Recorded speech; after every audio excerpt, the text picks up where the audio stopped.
Good evening, everyone. Welcome to this program, Sustainable Development and Public Policy, a multidisciplinary approach to policy making for inclusive and resilient development. This event is inspired by the book, as you have been told right now, Institutions and Public Policy for India's Sustainable Development, Perspectives on Governance, Technology and Finance, which is an edited volume in honor of Professor Vinod Vyasulu, compiled by his students and colleagues, Jyotsna, his colleague, former colleague at CVPS, Indira, Arunkumar, and myself. Dr. Jha is not with us today because she is out of the country at present. Professor Vinod Vyasulu has devoted more than 50 years to research, policy, and institution building.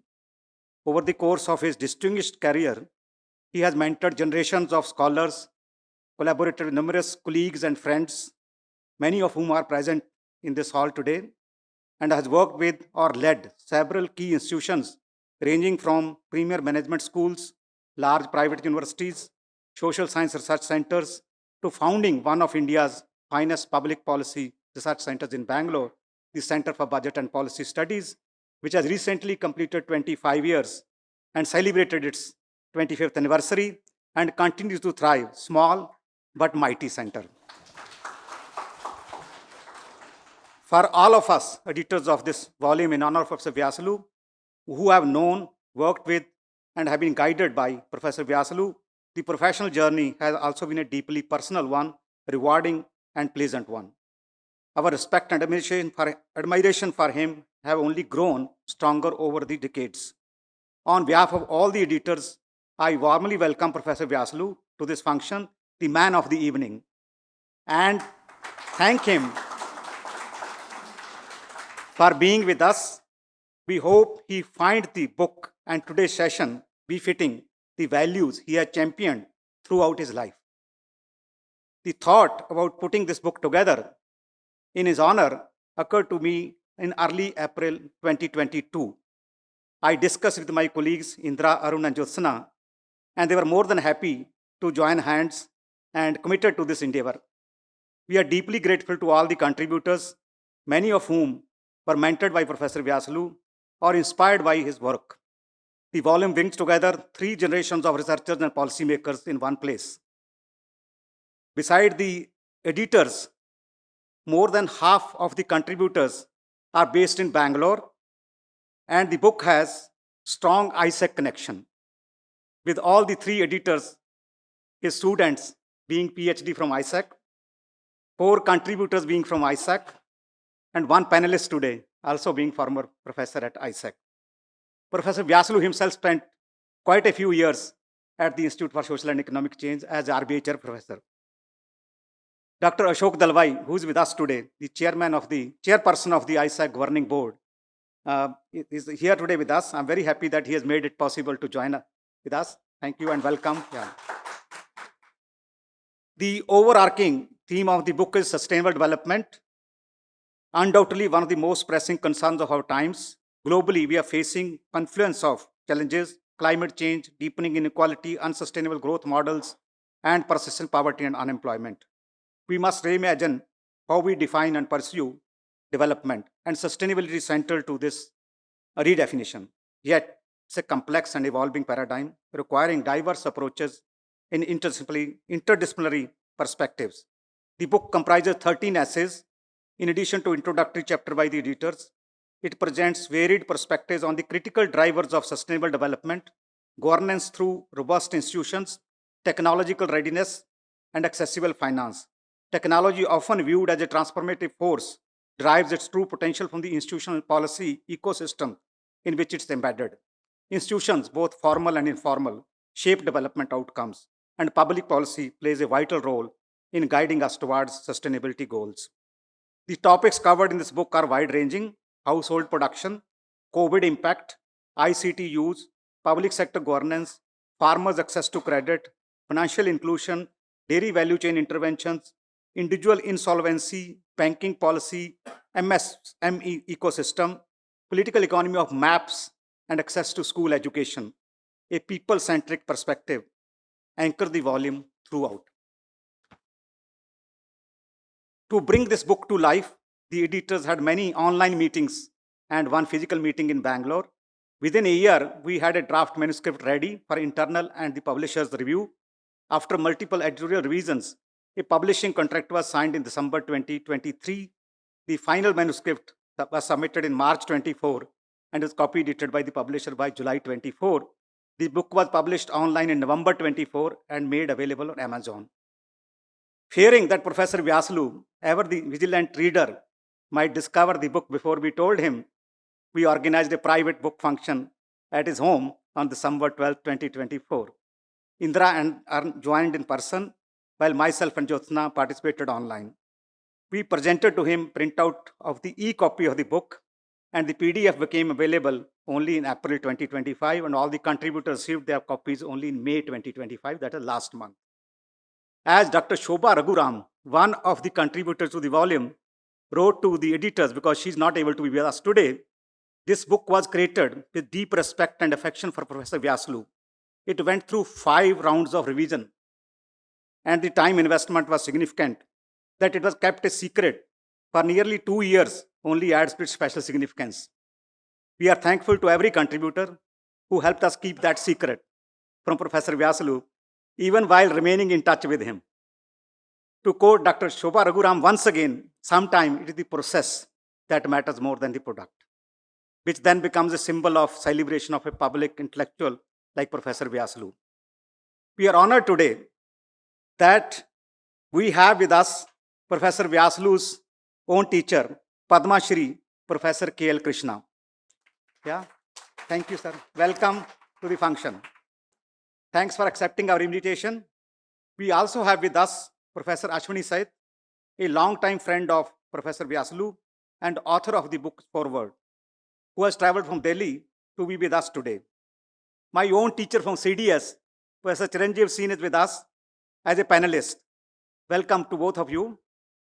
I also see many contributors and friends and colleagues of Professor Vyasulu, Professor Rajgopalan, Dr. Veer Shakarappa, Professor Murthy, Professor Padki, Mrs. Padki, and many other contributors from CBPS who are here with us today, who has made remarkable contribution in terms of being co-authors in various chapters. And we have the CBPS director, Dr. Nivedita Menon, with us for this function. I thank Vikram and Sandhya from BIC for hosting the event for us this evening. And we also have to thank Rutledge and particularly Shoma Chowdhury, who really took very keen interest in this project and made sure that the book is brought out well in time and in a very, very professional manner. So thanks to the publishers and to Shoma Chowdhury. To all of you, thanks again. Thank you very much for joining us this evening to honor and celebrate a remarkable life and contributions of Professor Vyasulu. Now let me, with your permission, introduce the panel for this evening. As I mentioned, we have with us Professor Ashwini Saith, who is a Professor Emeritus of Rural Economy at the International Institute of Social Studies, ISS The Hague, Netherlands. He has served there since 1981. He also serves as Professor of Development Studies at the London School of Economics. With an academic career spanning over 4 decades, he has authored numerous books and articles on reform, development, and migration in Asia. One of the notable books is ICTs and Indian Social Change, examining the impact of information technology on India's development. I have known Professor Saith for 2 decades now, and he has always been generous in inviting me to speak at ISS whenever I got a chance to go that side of the globe. He has also served various journals on the editorial board, like Journal of Development Studies, Journal of Peasant Studies, Journal of Agrarian Change, and our own journal, Millennial Asia and International Asian Studies, where I am one of the co-editors, and he is a very kind member of the advisory board there for many years now. Professor Saith, I also use, for your information, your Rural Economy Framework monograph of 1992 in my teaching of the rural marketing course at IIM Ahmedabad, for the linkage concept you brought in at that time, how rural should be viewed. We are honored to have you with us today. Very warm welcome to you. Our panelist for the day, one of the two panelists, Professor Chiranjeev Sen, is Distinguished Professor of Economics and Public Policy at the School of Liberal Studies, VML, Munjal University. He earned his PhD in economics from Stanford University and has held professional positions at IIM Bangalore, where he founded the Center for Public Policy, Center for Development Studies Trivandrum. He served Ajim Premji University, National Law School, and IIM Kolkata. He is also past president of the Shastri Indo-Canadian Institute and currently serves on the governing body of CDS. He has held various visiting appointments at Wharton School, HIID, Rutgers, and Syracuse University, among others. His research spans regulatory institutions, agrarian change, and sustainable consumption, among others. Professor Sen, please join us on the dais. Our second panelist is Dr. Supriya Rai Chaudhary. She is currently visiting professor at the National Institute of Advanced Studies, Bangalore, and formerly served ISAC as a professor of political science. Her research interests range from labor, globalization to urban poverty, and her recent book, City of Shadows, Slums and Informal Work in Bangalore, published by Cambridge University Press. It has been a pleasure knowing you, Dr. Supriya, over the years. Supriya, please join us on the dais.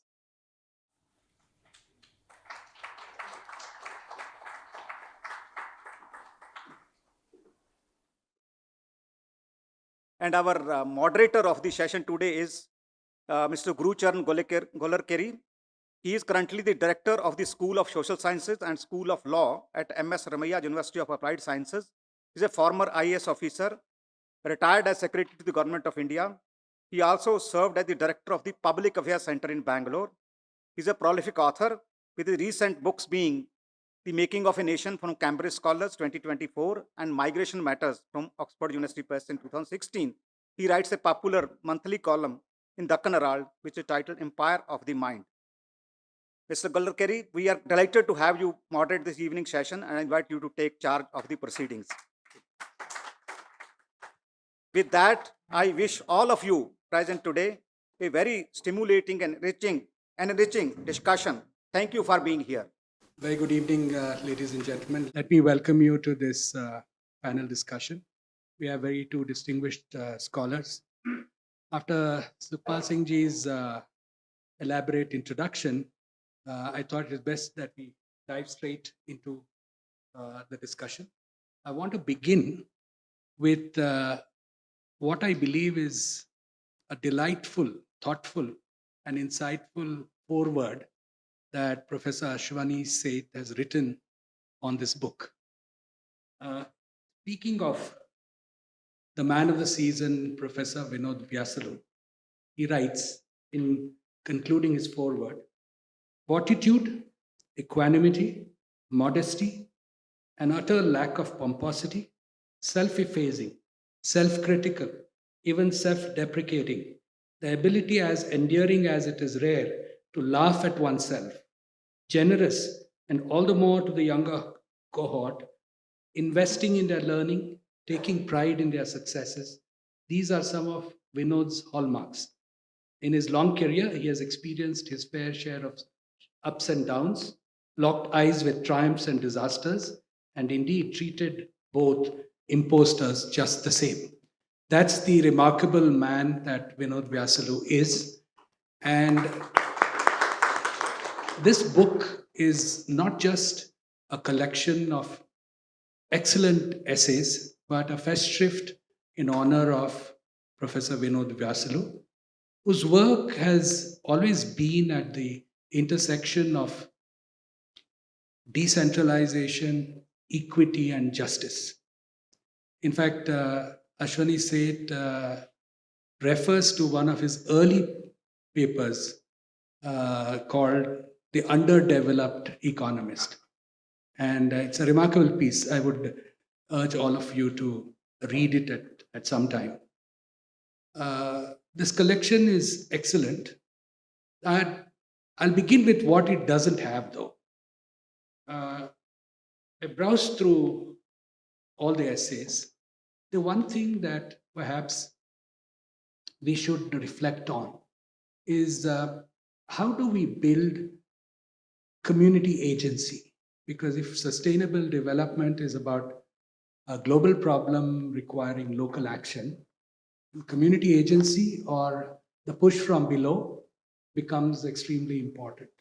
So I want to begin with this question of what transformations in the public policy and the institutional framework that India has do we need for sustainable development to actually make progress in India? I'll begin with Dr. Supriya Rai Chaudhary. I'd request you, madam, to speak 5 minutes on what your own views are on the book and then attempt an answer to this question. Thank you very much. And like the rest of the audience, I'm also really pleased to be here, and it's a privilege to speak on the occasion when we're all, giving a tribute to Professor Vyasulu. Professor Vyasulu has been described as academic, institution builder, etc., etc. To me, he's more like an institution himself and sort of combines in himself, scholar, academic, of course, institution builder. But over and above everything, a very humane person, very kind person. He's the first person actually I interacted with when I came to Bangalore 3 decades back looking for a job. And you'll remember just his whole generosity and openness in talking to me and trying to help me is something that has stayed with me all through the years. Now, to be very brief about the book can be described as a fairly extensive review of India's developmental experience over the last few decades. Now, so the chapters offer a whole range of topics, as Sukhpal has said, from measurement of women's unpaid work to school education, farmers' access to credit, so on and so forth. Really a very open-ended range. And I liked the way the editors laid out the book's conceptual framework, which is that growth rates have been high since liberalization, but India's record on equity and human development has not been commensurate with the high growth rates, indicating flaws in policies and institutions. And as I see it, the book does is to use an institutionalist framework of analysis. So a whole wide range of institutions are used as a window to the developmental experience in India, using the growth equity imbalance as a framework, and very importantly, using the SDGs, the Sustainable Development Goals, as the overall goal and an index of measurement. So there are 3 main anchoring themes which seem to run through the chapters: technology, governance, and finance. And I was particularly struck with the newness of research in some of the chapters. For example, the chapter on dullards and dropouts, that is on school education in Andhra Pradesh, discusses schools which have both English medium and Telugu medium, and that the teachers make a very vulgar and vicious distinction, placing the English medium students at a much higher level than the vernacular medium students. While we may know this, just to read this as a product of their fieldwork insights was very enlightening. But what I felt was that the field-based insight into the exclusivity of English could have been perhaps pushed in various different directions, for example, in terms of children's self-esteem, employment potential, etc. Also, is the experience generalizable across the state? What is the story in other parts of the country? Because we do have other examples of individuals who studied in vernacular medium all their lives, understandably cannot speak or write English very well, but who have been able to make a successful career for themselves in academia or in the middle bureaucracy, etc. So my point is that what ticks for the vernacular medium educated backward caste child in one state and does not stick in another context? What is the overall environment of support that has been provided to such children in one state and not in another? And I'll briefly come back to this later, to the element of comparative analysis, which is very necessary in any policy or institutional focus.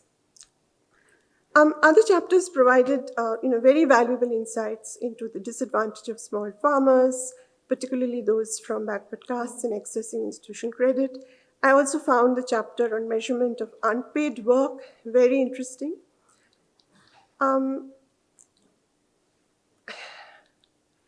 Women's unpaid household care work, its measurement and its potentially significant place in the national accounting system is a very central question for feminist economists. Now, this link has been made in the chapter between feminist movements and this development, this intellectual development. However, women's unpaid work is also the foundation of what is known as social reproduction theories, which is very briefly, which talks about the double burden of women who work for a low wage within the capitalist industrial system, and who also within the household for non-wage work produce a laboring class, which is necessary for the creation of value within the capitalist industrial system. So these two implications which come out of social reproduction theory not really found a place in this chapter, which I found kind of surprising, because social reproduction theory is actually one of the most enriching contributions from a Marxist understanding of women's labor.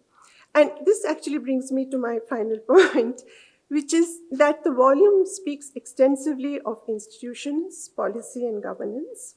And in the volume, we have really competent descriptions of flawed performances, whether in finance, banking, technology, or in education. But in much of this work, I found that the discussions stop short of pushing the analysis further in engaging with what are, arguably very critical and reigning concepts in the social sciences currently. For example, capital, labor, informal work, corruption, so on and so forth. Of course, every volume can't cover everything, but within the constraining framework, perhaps this engagement might have helped a little bit. And I'm going to take only one example from Professor Arunkumar's chapter on the MSMEs, the medium and small scale industries. As he and his co-authors have rightly pointed out that the sector suffers from lack of credit, lack of innovation, technology, etc. What I found singular in this chapter is that there is a very brief discussion on global supply chains into which many of the MSMEs have been incorporated. And there is a brief mention of the limiting framework that global supply chains have created for MSMEs. But we don't get a sense of how foreign direct investment and multinationals within the global supply chain framework have used MSMEs, for example, in textiles and apparels exports, whose functioning and growth now completely depend on the global markets, orders, and of course now on tariffs. So the debate basically on should MSMEs be a part of global supply chains, and what is the impact in terms of vulnerabilities of labor or even of capital. These were some of the directions in which the argument could have been pushed, but I didn't see that. Also, MSMEs in Bangalore, and that's the the empirical evidence from which you have drawn, have developed in an earlier age as ancillary to the public sector. And as the public sector declined, orders from state-owned enterprises shrunk, leading to the decline of MSMEs. And even other forms of competition have worked against small enterprises, for example, in the automobile sector, which you have discussed.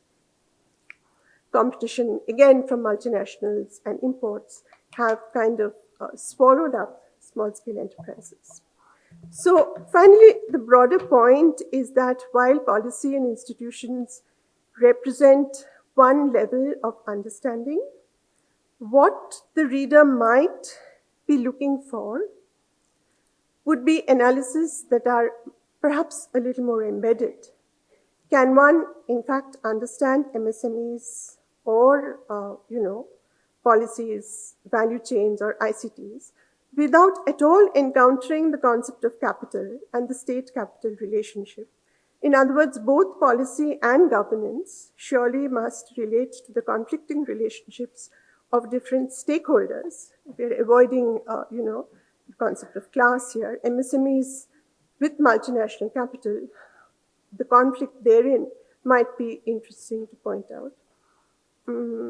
Also like to point out that any policy discussion perhaps needs a greater embeddedness in politics and parties. So why does a particular policy work in a particular setting? And the same sector becomes a wasteland in, other states.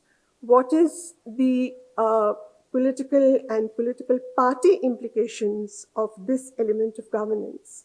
So the governance-politics relationship, I thought, was a little bit less looked at to some extent. The one example which came to my mind in this politics-policy relationship was, in yesterday's Hindu, there was a report on a boy who, from a rural district in Karnataka, he comes from an underprivileged section of society, has got admission in IIT Kanpur.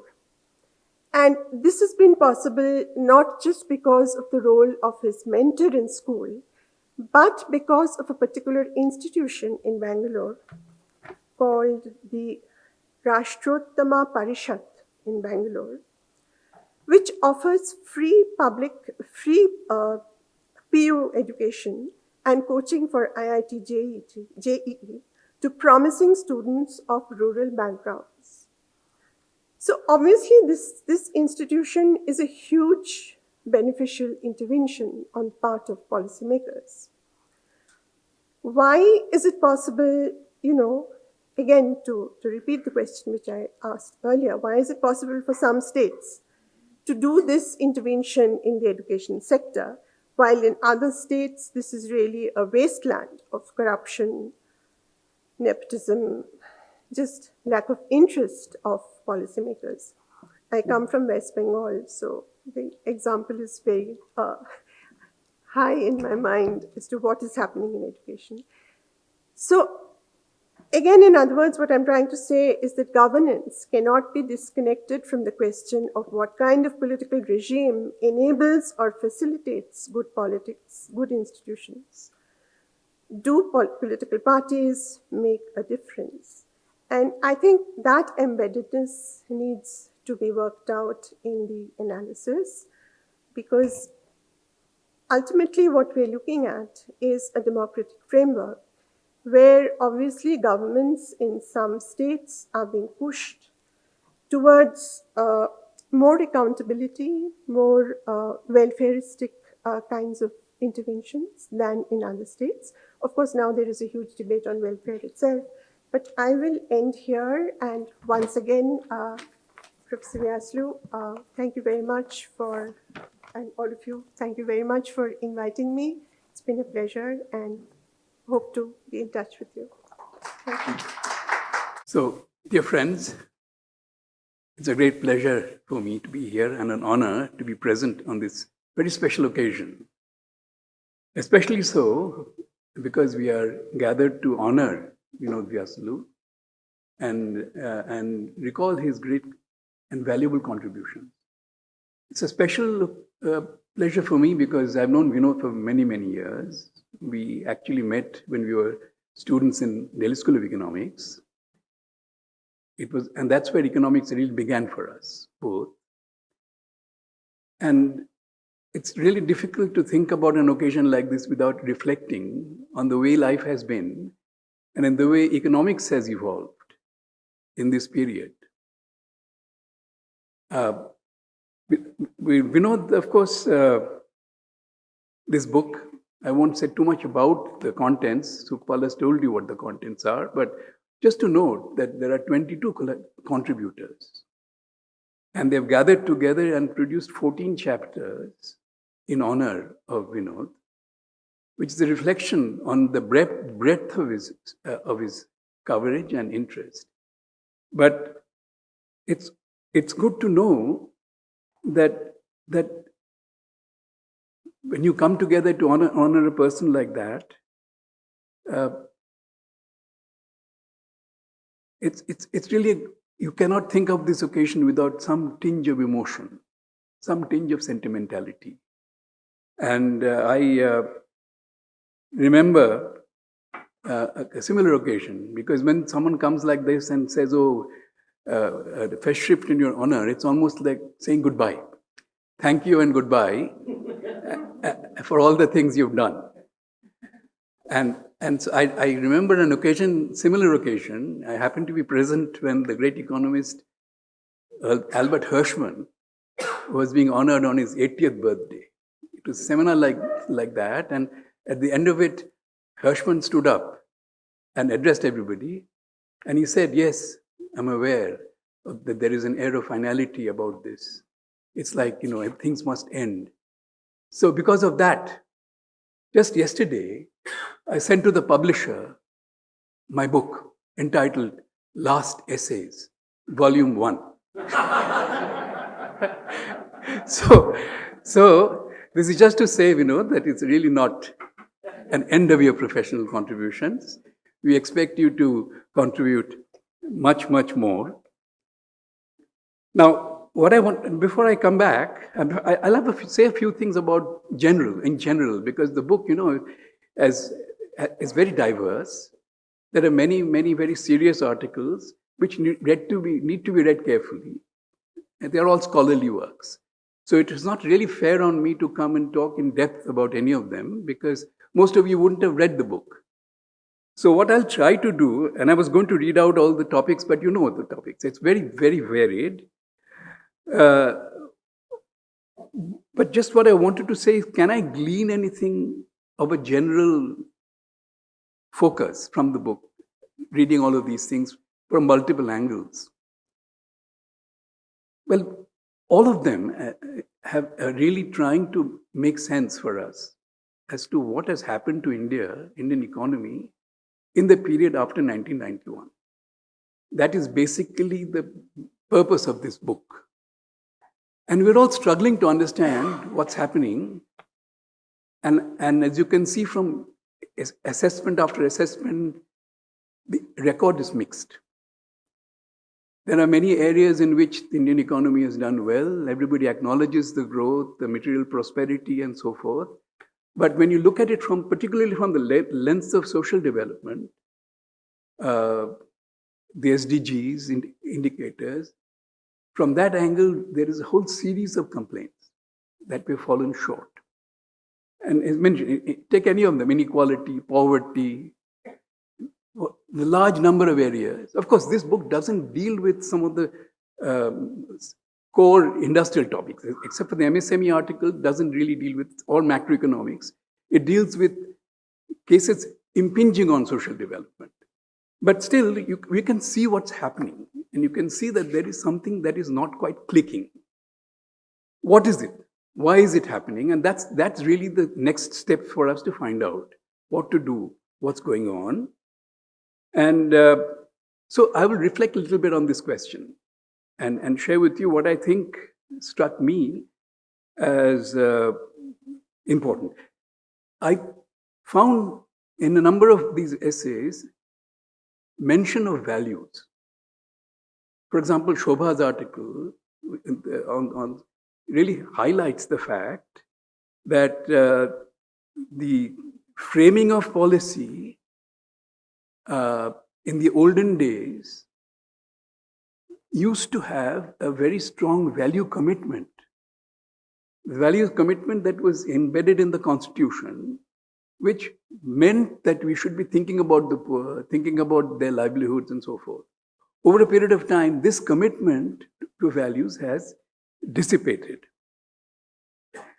There are some other articles. I found the article on ICT by Bharat Palavalli and I think Sunitha Krishnan very interesting, because they're raising an interesting question. What they're saying is, why is technology not easily applicable to solving so-called real-world developmental problems? And what their analysis there is that they use a psychologist's term of framing, and I hadn't heard of this gentleman before, called Lakoff, but very interesting. And essentially what he's saying is that a framing of an issue is like a paradigm. It sets the limits in which you think.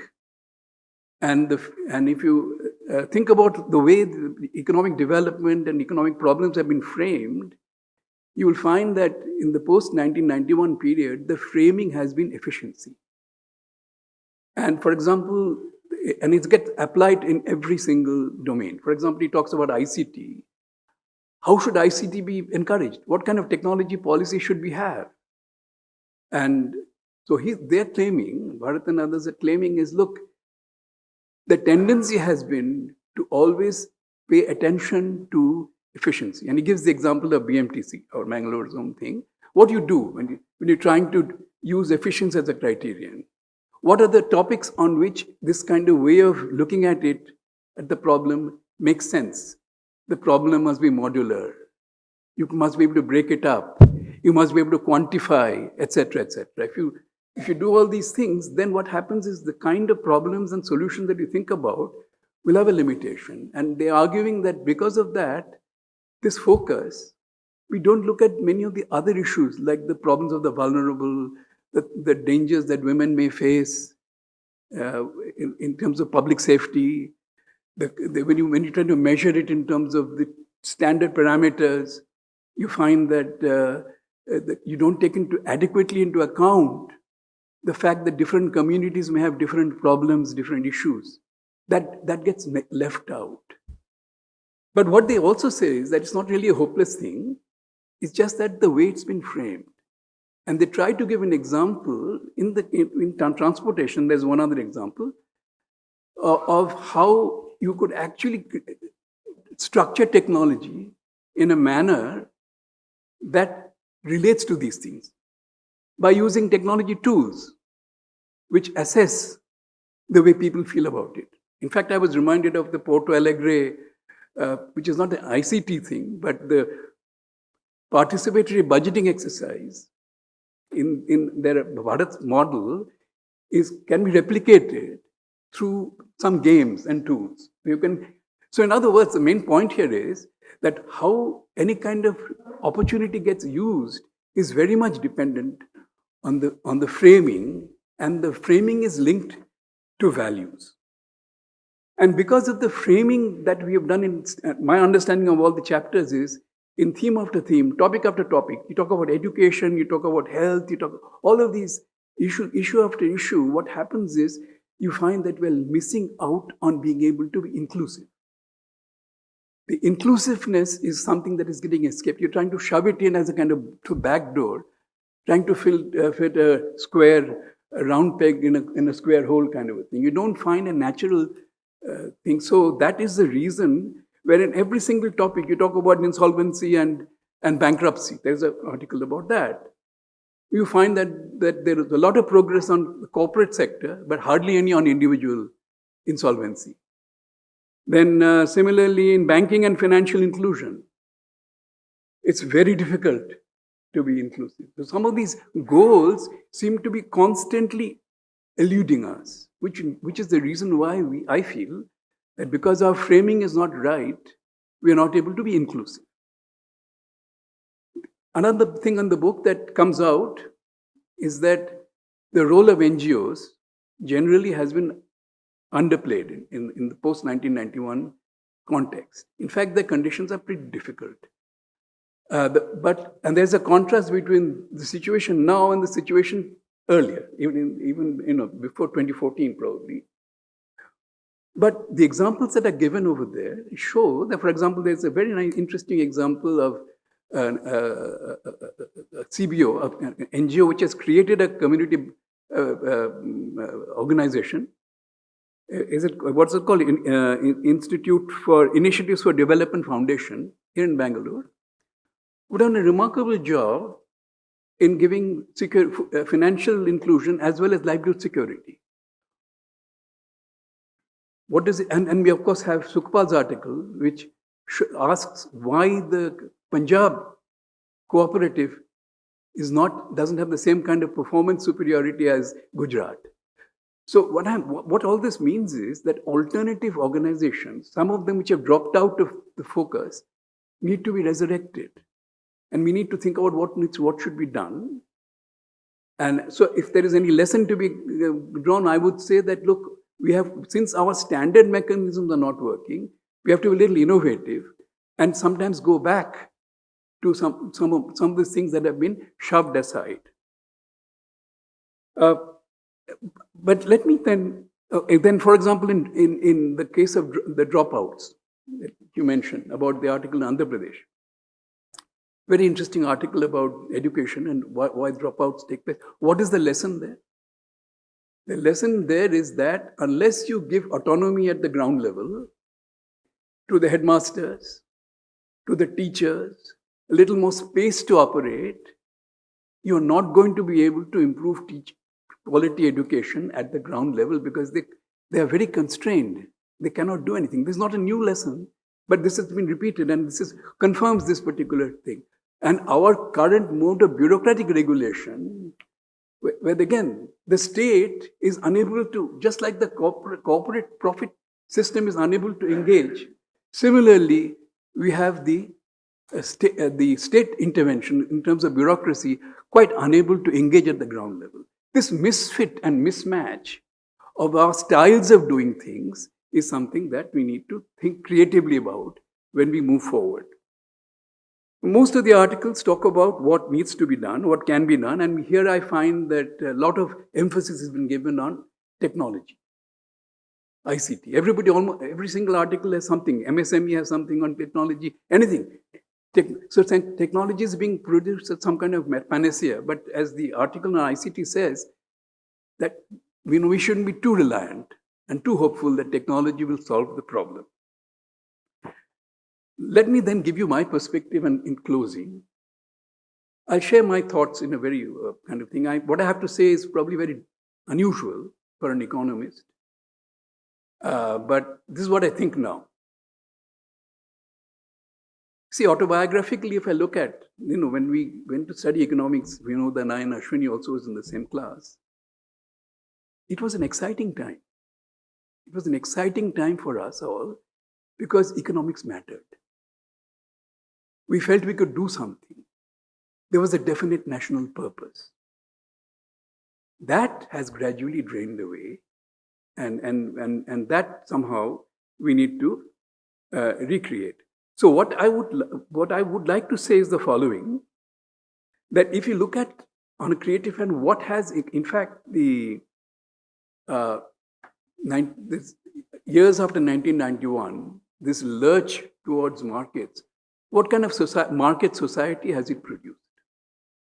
And if we look at it that way, we will see that our entire domestic ideology, mind space, is moving away from human values, as Shobha had noted.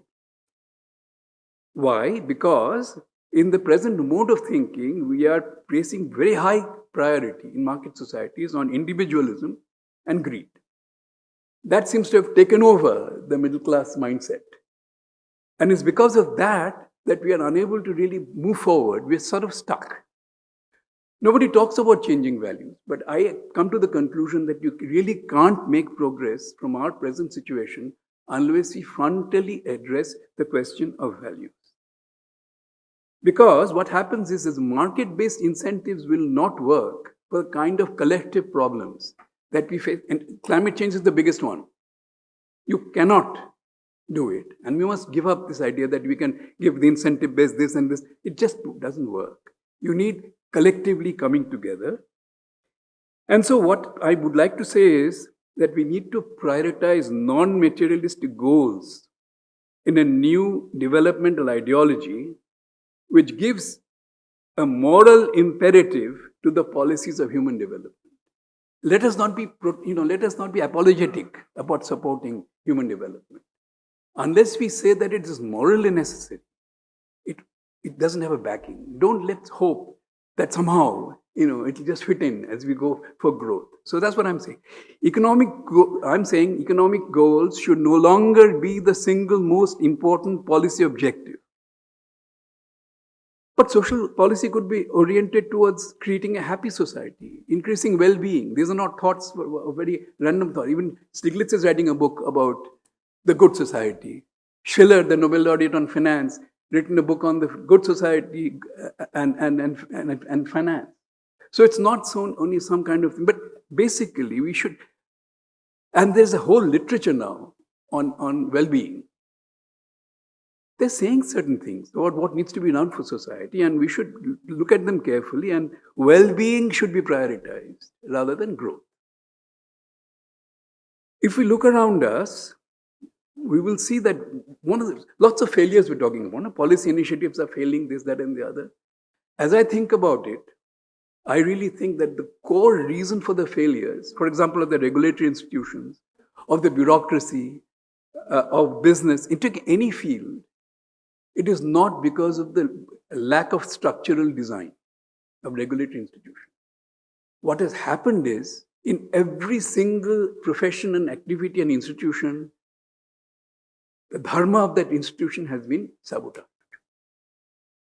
People do not follow the ethics of the profession, neither in medicine, nor in academics, nor any field, neither in bureaucracy. So there's no point complaining about corruption. You see, if you cannot really hold on to some deep-rooted values that give you that strength, where will you do it? Now we talk about planning, going back to the world we were when Vinod and I first met. It was a different atmosphere. Today you can say it was planning, but it wasn't planning. Actually, it was nationalism. Most of us did what we did or felt what we did was that we were motivated by nationalism. So the underlying value was nationalism.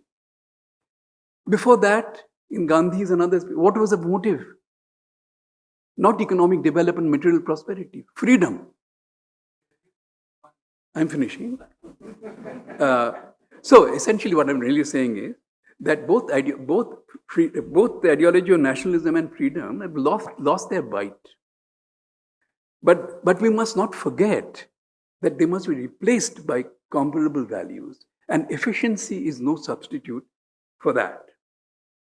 Last point, I'll end that. See, the issue, for example, one of the things that strike me about political economy, the single most important thing in political economy, as I see it from my perspective, is that there is a global assault on the middle class.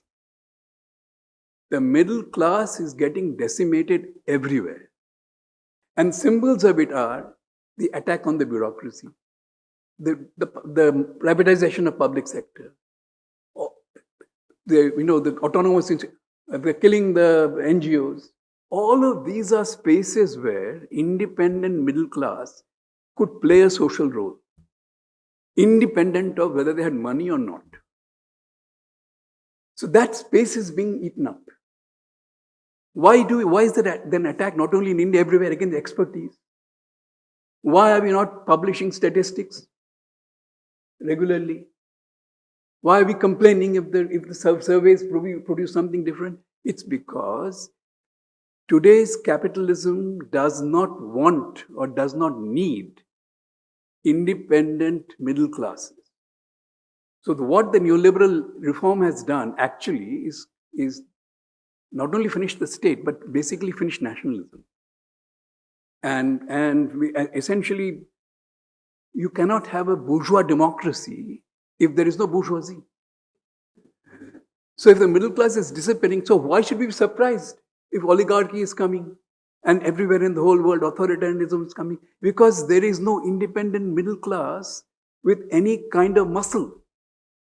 So I will end with that and simply say that, look, final point. If you want to move further, I will now openly say that you cannot have a new ideology which is not founded on spiritualism. Let's be upfront about it. You cannot build it on materialistic pretensions. You have to make it. And how? It's not as if it wasn't there. If you read 100 years ago, you have Rabindranath Tagore talking about this nationalism. His magnificent essays are even today relevant. And what he's saying is that yes, the teachings of Guru Nanak, the teachings of Kabir, the teachings of Chaitanya, these are the things that will give you the ingredients for humanistic development. So let's embrace them. How? We'll see. But it has to be through education. Thank you very much, Professor Chiranjeev Sen. You've raised several questions which go way beyond the book, but nonetheless, in defense of the editors, I just want to draw attention to the audience that in an excellent chapter, the very first one, Challenges of Sustainable Development in India, the editors have actually covered many of the issues that you speak of. And in conclusion, they arrive at somewhat the same kind of conclusion that you referred to. India has much to learn from itself. Challenges of sustainability are formidable. Issues of understanding development from people's perspective and ethics and gender is important. The real question is how to go about it. So I'll now call upon Ashwani Seth to please come and give his perspective, perhaps how India looks from outside. It's a pleasure to be here, also an honor. Obviously, Vinod, but I see here also something which there are four of us here from that same batch: Chiranjeev, Vinod, Ajay Tanka, myself. Ajay is here, very much so. And there he is. Ajay is not only here, but Ajay is here with Famil. So, and I would also like to say that the four of us who were in the batch of 1967-69 at the Delhi School of Economics were fortunate enough to be the first set of students of Professor K.L. Krishna when he was at Delhi School of Economics. So it's an honor to be here in his presence as well. So it's a special occasion. And of course, I would like to congratulate the authors and the editors. I think it's a Festschrift is always a wonderful thing to do. Well, let me rephrase that. It's a wonderful thing to receive. To do is a bit more difficult. And I think that's why I think it's hats off to all of you who persisted and carried on in this enterprise. It's very valuable. It's a set of essays. I think it's a set of essays. So essays will have their own character. There's the whole idea. You see the range and the width and the approach of different authors. And what brings them together is that they are brought together by Vinod Vyasulu. And so you have your own perspectives, and nothing is meant to be the final piece of work. It's not meant to be, so they really are statements in their own right. And that's how they stand. So please have a look with all I don't know of a paper which is a perfect paper so far. I've been in the business only for 60 years, so I'm still looking. But please read the book and read each paper with an open mind and see what you think. And I think you will come away from it having learned quite a lot.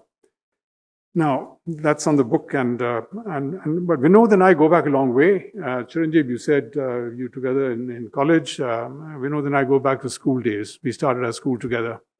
So that's rather a long time, so I can share secrets, which I perhaps shouldn't. So I think I won't go there. But first I have to start by saying I have to apologize. I feel ashamed. I feel ashamed that I'm talking in English. You have just been informed that if we speak in English, we should feel ashamed. I feel shame. I have to speak in my own language. पर अगर मैं पंजाबी च गल करनी शुरू करांगा किन्नू समझ आएगी? मैंने कहा सुखपाल में समझ आएगी, और किसी में समझ नहीं आनी, किसी दे पल्ले कोई गल पैनी नहीं, फिर कुछ फायदा आएगा? Did you understand what I said? Now, you can as easily say, अब आप समाचार में हिंदी सुनिए. That was the saying which used to be there when we had this All India radio and the news in Hindi came on and nobody could understand it.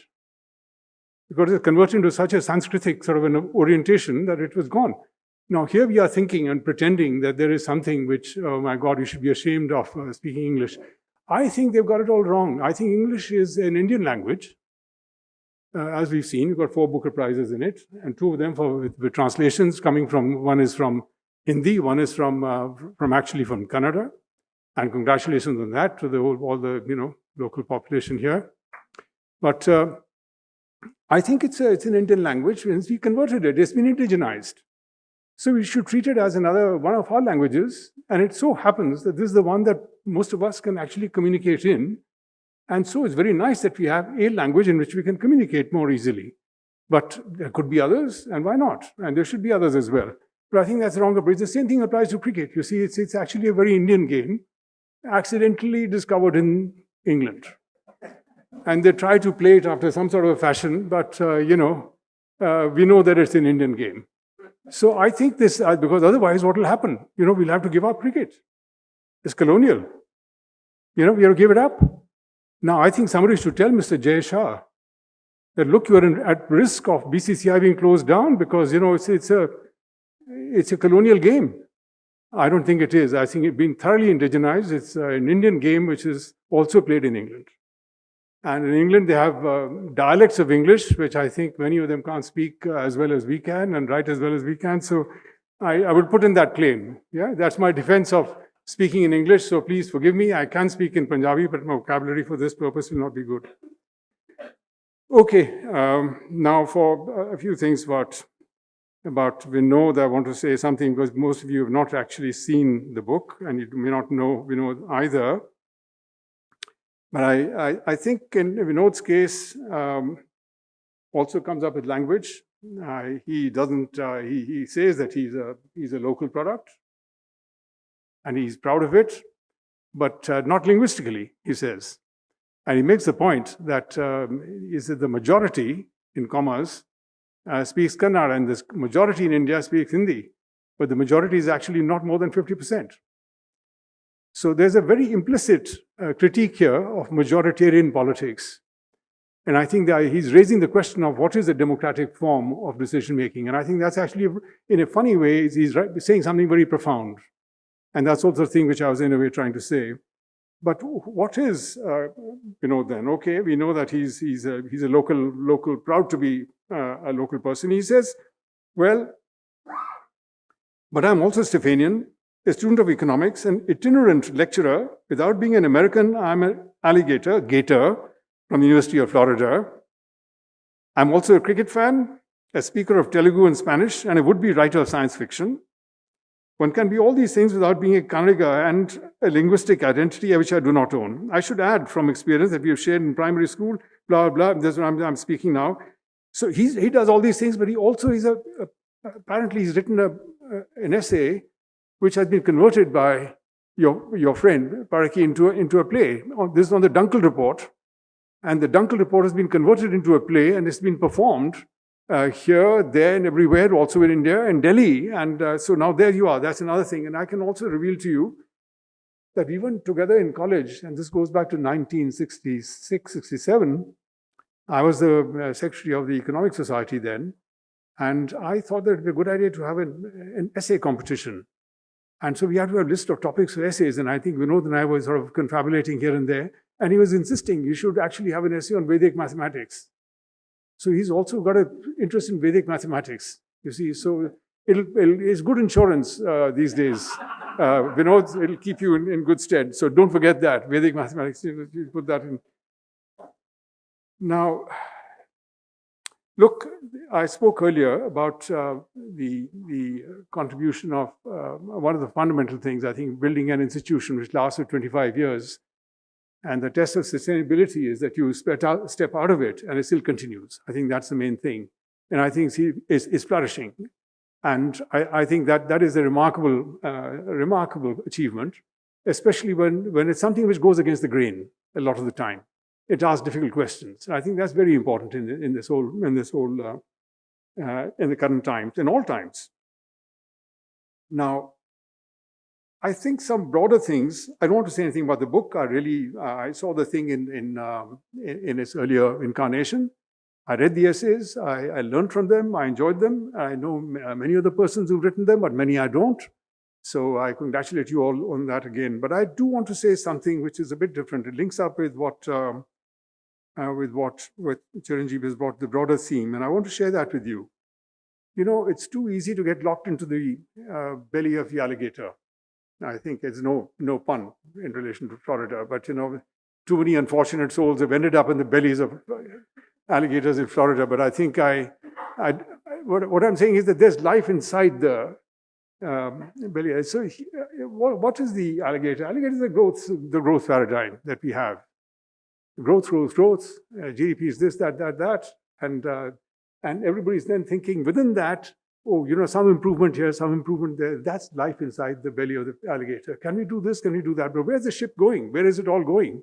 You're inside the alligator's tummy. So is that a good place? I mean, so I'm being slightly cynical, but I think purposely so, because I think we have to have a conversation between the macro, the larger theme, and the day-to-day themes. Otherwise, we're locked in the day-to-day themes, whereas the whole ship is actually moving in a different direction. So I think that's the point one of the things I want to say here. There's too much to be said, but let me give you I'll share one or two quotations to you from one or two writers, which actually speak to this. I would want to say they speak for, I mean, that's what I believe in, so I think in a way they speak for me as well.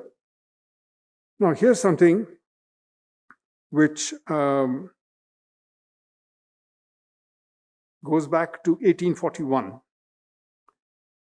Now, somebody's saying here, somebody whose name will be revealed, he's talking about, well, what is GNP, which a Japanese economist, Shigeru Suru, has called GNP's gross national pollution.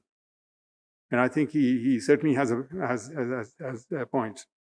He says, begin with pauperizing the inhabitants of a country. This is somebody writing about what's happening in Ireland after the famine, where people are just dying left, right, and center. He says, begin with pauperizing the inhabitants of a country, and when there is no more profit to ground out of them, when they have grown a burden on the revenue, drive them away and sum up your net revenue. Net revenue is your GNP.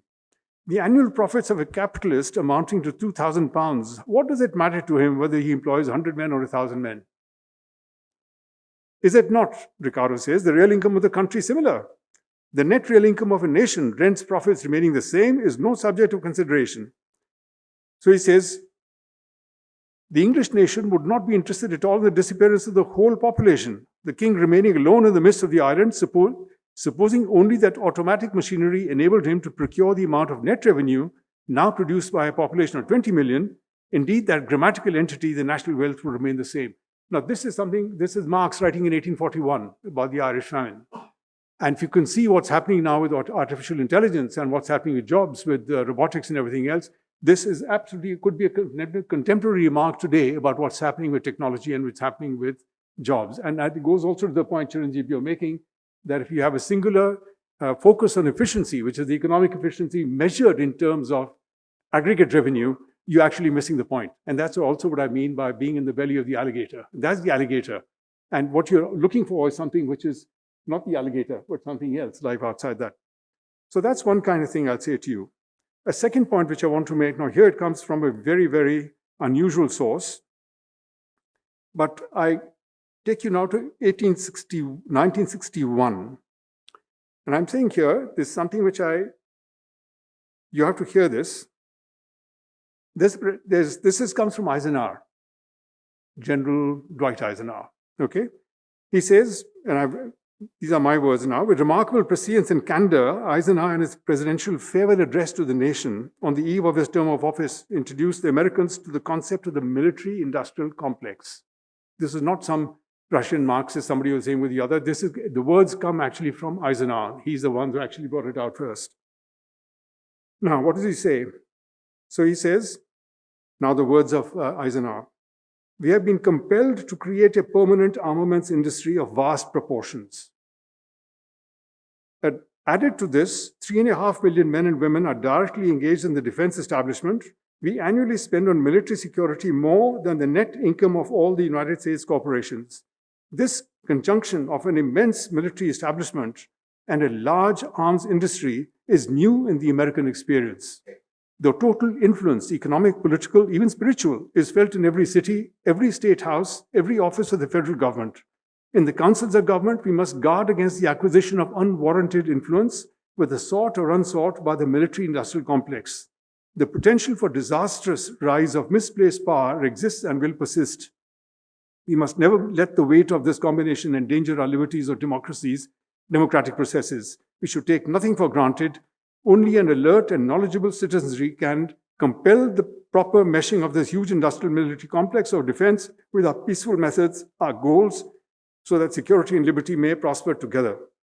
Now, this is Eisenhower talking about the military complex at that point in time. Now, at this point in time, I don't want to give you numbers and statistics here at this point in time. But if you see the kinds of expenses which have been made, there's a professor in Bradford who has just written something and who says that there have been, if you take the total tonnage, the TNT equivalent of tonnage, that's the way they do it, which has been dropped on Gaza, it is 6 times what was dropped in Hiroshima. Okay? There's a certain scale that you're talking about here.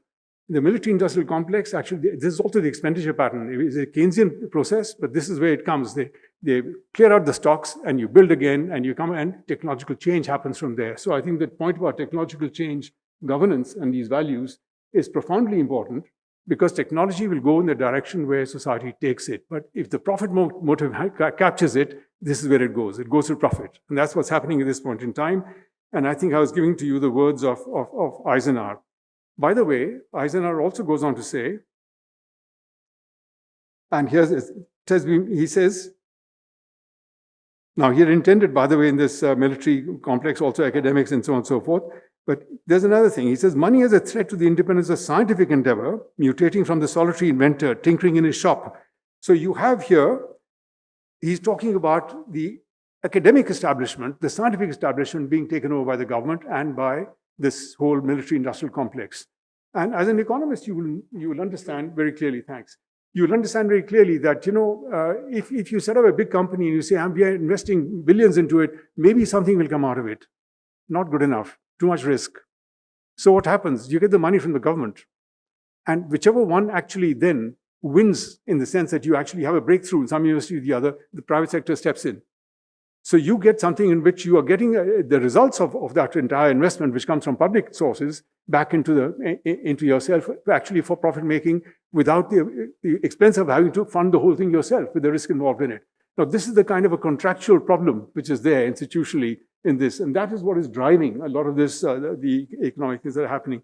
So I wanted to mention these points here because I think we are in the middle at this time we are in the midst of a global crisis, which is, we are going in a direction which we have not seen before. It's a drive from democracy to plutocracy, from economy to plutonomy. It's not business as usual at all. So I think much though I'd like to say and think that policy and micro-level policies are extremely important, and looking at all this and institutions, I firmly believe in that, because from there you come the value system that you want to generate. It's through that you will get it back, and that you have to carry, but you have to carry it further into the macro plane. And I think the essence of it all lies in a politically sensible, in a politically mobilized, empowered citizenry. And that's where our real problem, in a way, at this point in time, I think, is that division between 99 and 1. In fact, it is 9999 and 1. It is over 10,000, if you see, because the inequality actually keeps rising. You go from 1% to 0.1% to 0.01%, the curve goes further and further up. And I think that's where finance dominates. So the themes of governance and so on, is finance which comes in and runs the show. I would suggest that I think there were lots of comments made about the book. It suggested when I heard Supriya speaking, And that if you follow your suggestions, Supriya, clearly all these editors have to write, the authors have to write a second volume to take account of your criticisms. So my suggestion is when you do that second volume, by paying respect to her comments to you, maybe you will do it on this macro dimension, which locates India within this global scene at this point in time. But Vinod, thank you for setting up this institution, for staying the course. And I think that's wonderful. And don't forget Vedic mathematics and put it down, because I think you will need it at some stage or the other when you're walking around on the street. And so thank you very much.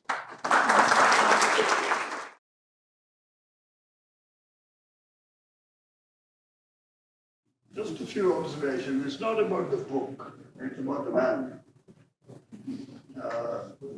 We've been colleagues and friends for many years, actually 50 years. I was part of the founding faculty of IIM Bangalore. He was in the second wave of faculty arriving. I was a bit lost trying to bridge the huge gap between what's available as applied research and theory in the behavioral sciences and its applications in business and industry. He was a bit lost, wondering how to fill the gap between what was available in the textbooks of economics and the real needs of a very poor country with scarce resources and poverty and all of that. We met and we got along. And very soon we had an opportunity to work together. The Indian Council for Social Science Research had a review of research in various disciplines every 2 years. I was invited to write a chapter on social psychology. And I thought I'd address this question of gap. I spoke to Vinod. Would he join me? He agreed readily. I spoke to ICSSR and said, look, I want to involve an economist in writing this chapter. Are you okay? After some hesitation, they said yes, they were okay. So our first major publication together was to explore this interdisciplinary area of psychology and economics. And after that, we didn't stop. We worked on many things: appropriate technology, alternative technology, development interventions, and so on. So we even worked on a play together. I picked up two key words in the introduction to Vinod. One was breadth, the other was modesty. I think all of us know how prolific Vinod has been in writing. His list of publications is 2 miles long. But he has never sought recognition. That's a bit strange in an institute of management where faculty development depends on how well you market yourself. But he has always remained modest. The second is breadth, amazing breadth. And he brings it all into his research, he brings it all into his teaching. And that was the most enjoyable thing, working with Vinod, working with breadth, experimenting, daring to go out of the defined boundaries. We spent a lot of time together living and observing things in 2 villages outside Bangalore. The idea was to learn. Here we are as faculty, supposedly experts in rural development and all of that, but we went there to learn, and that was Vinod. Thank you very much. Good evening. My question could be answered from anyone on the panel, really. When you spoke about the idea of the lack of values or ethics within the profession, I'm just curious as to how you'd perhaps reconcile that with Buchanan's public choice theory, where essentially he's just saying, rather than trust a given person to lead an institution, we should have policies in place and assume self interest. Just curious from an economic standpoint. Thank you. You know, the neoclassical people have deliberately moved away from putting values. They have tried very hard to create a so-called values-free economics. And so it's not surprising that Buchanan would say such a thing. But what I'm saying actually is that even without overtly accepting it, de facto there are values that they frame the questions. And so we should be aware of those frames. Sometimes you are not fully aware. So what we need to do is to be more aware of the way we are framing our concepts and bring values in. And in a nutshell, what values are we talking about? We're talking about replacing or downgrading the role of individualism and selfishness and greed and materialism with a different sense, recognition of what creates well-being. Now, economics has a particular definition of well-being. The more you consume, the happier you are. And if you keep on sticking to Buchanan and company, you'll never escape that. So you have to get away from it. That's what I'm saying. I had a question about just the general macroeconomic future we have and the promise that we have to act on. So wages, labor force participation, and employment haven't really kept up with growth.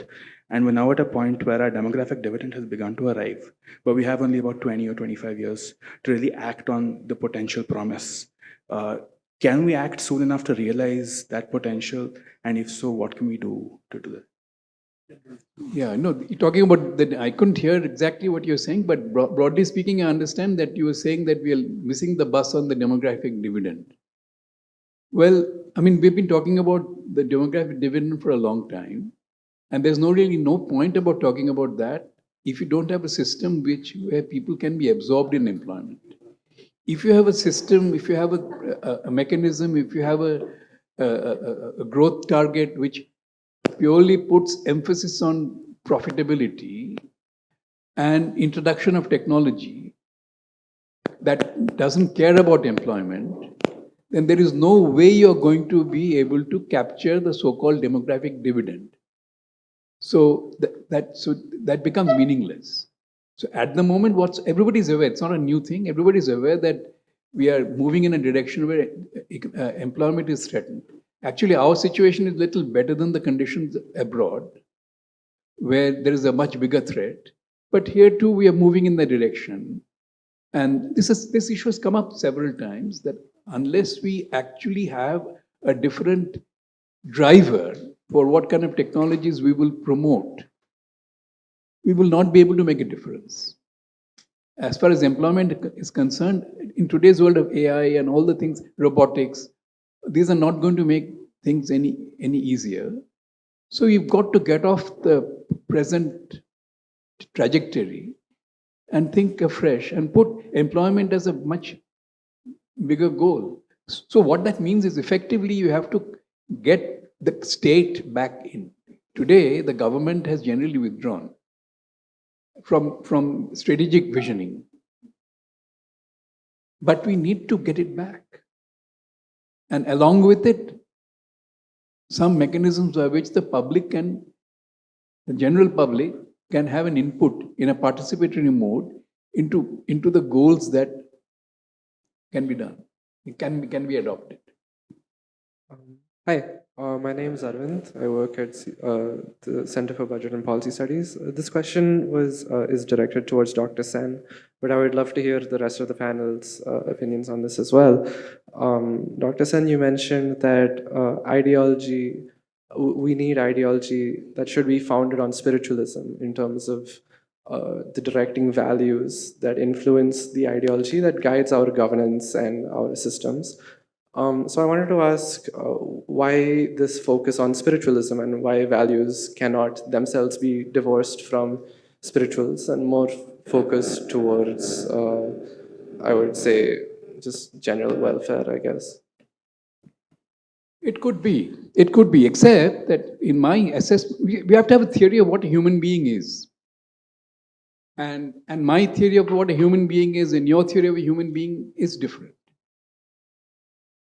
What I believe human being is consonant not only with our Hindu philosophy, but so many other philosophies in the world, including Buddhism, which doesn't believe really in God. So the question is whether or not we are completely animal creatures, physical, or whether there is something else other than physical satisfaction.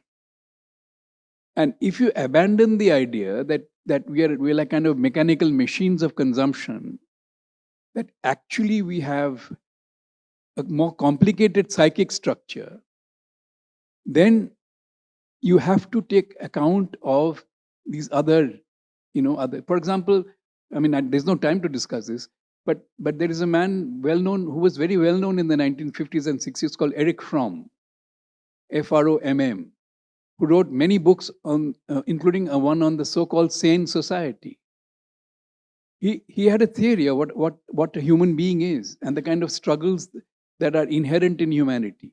So what really I'm trying to say is that by focusing on pure materialism and focusing all the attention on fulfilling material satisfaction, you are in fact distorting the true nature of what makes a human being happy, what makes a human being escape from its condition of its essential basic condition of tension.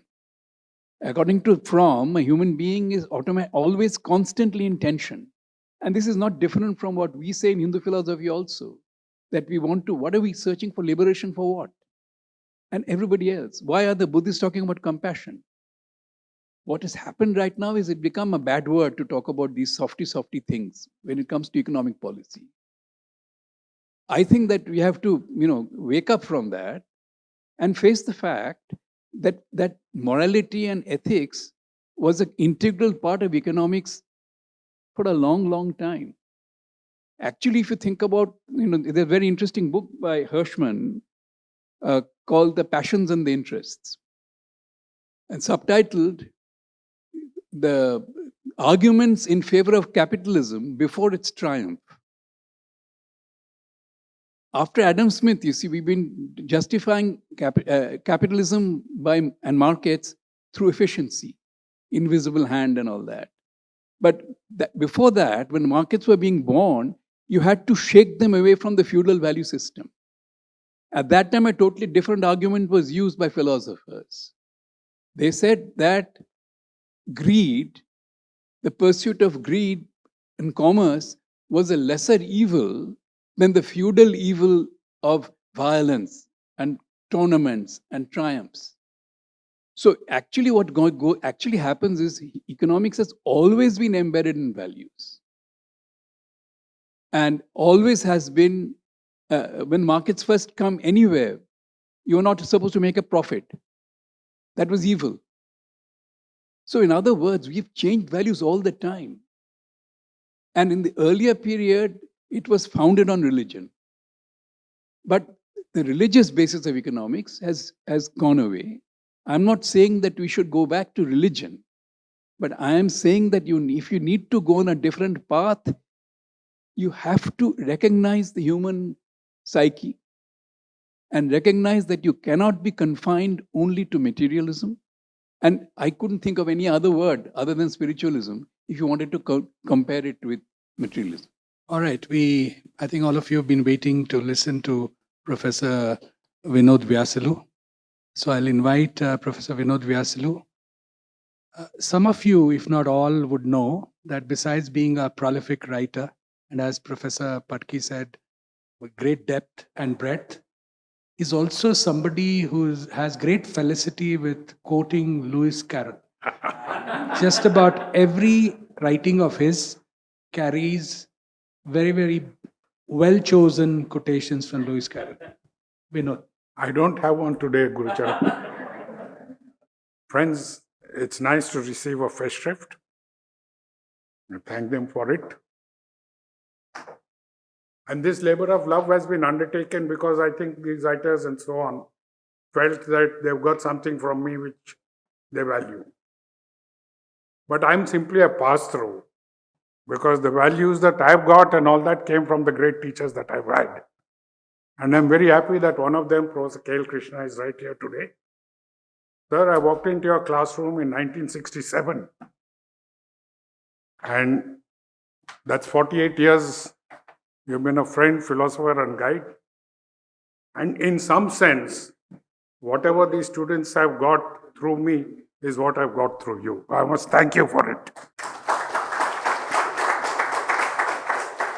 A lot of labor has gone into this book, secret, clandestinely kept for all this long time. Now, it may not be related, but as Sukhpal told you, it was on the 12th of December they told me about it. They came home with a cake and a candle. And on the 15th, I had a heart attack. Now, post hoc, ergo propter hoc. One is not related to the other. But in some sense, there is a sense of the kind of surprise that I got. Now,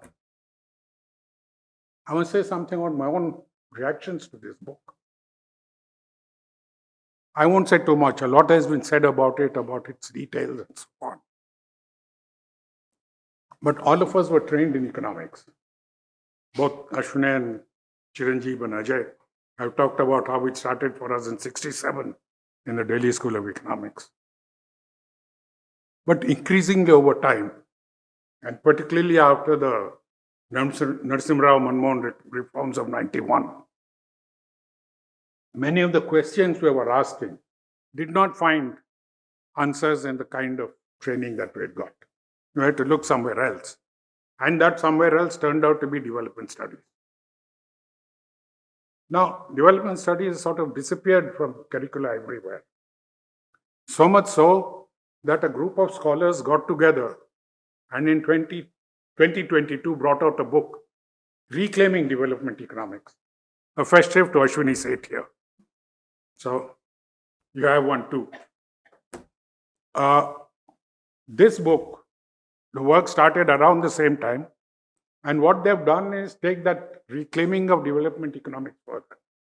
If you look at it, a variety of questions, a variety of themes, rooted in logic, rooted in fact, but with multiple perspectives.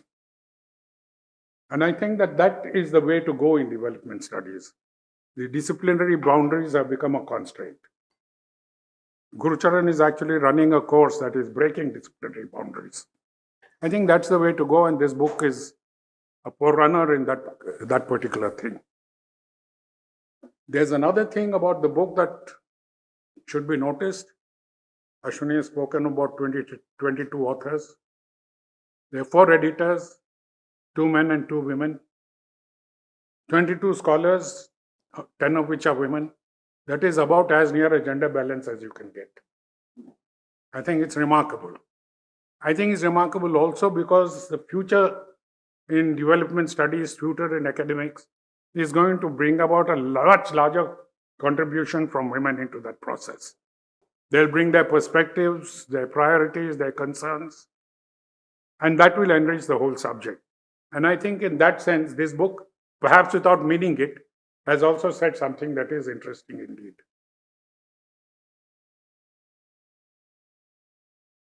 Now, there's not much more I can say. I am grateful to all of you. I didn't expect such a large number. I've attended meetings in the BIC where there are 20 people.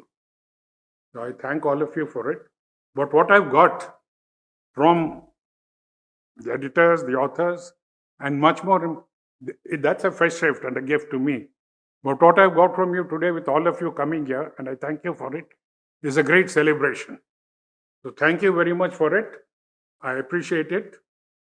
And I think that it has given me some inkling of what it feels like to get a Nobel Prize. Thank you very much.